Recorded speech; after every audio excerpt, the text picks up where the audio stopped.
नमस्कार मित्रांनो, मी महाराष्ट्राचा छोटा पुढारी घनश्याम दरोडे.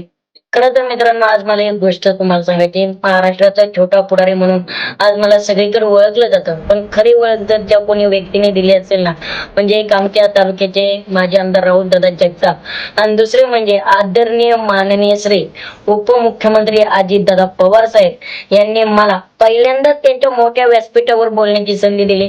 तेव्हा तर मला बोलता येत नव्हतं, काही नव्हतं. 2014 साली माझं पहिलं भाषण झालं.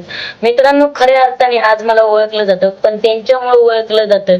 आणि आज अजितदादा पवार साहेबांचं सकाळी हे 7:30 वाजता हेलिकॉप्टरनी निधन झालं, ऍक्सिडेंट झाला आणि त्याचबरोबर 7 जण गेले.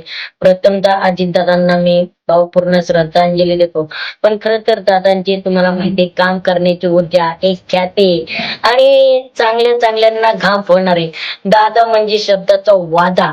दादा खरं तर महाराष्ट्रात मी एकच सांगेन, माणूस जरी गेला तरी तो विचाराने कायम आचरणात असतो. दादा तुम्ही गेलात पण अख्ख्या महाराष्ट्राला पोरकं करून गेलात आणि आम्हाला मनात पोकळी निर्माण केली.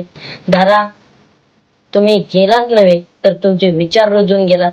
तुम्हाला घनश्याम दरोडे परिवाराच्या वतीनं भावपूर्ण श्रद्धांजली वाहतो आणि ईश्वरचरणी एकच प्रार्थना करेन, हा कुटुंब, पवार कुटुंब आणि महाराष्ट्र आणि तरुण पोरांना, महाराष्ट्रातील जनतेला लवकरच या दुःखातून सावरण्याची संधी भेटो.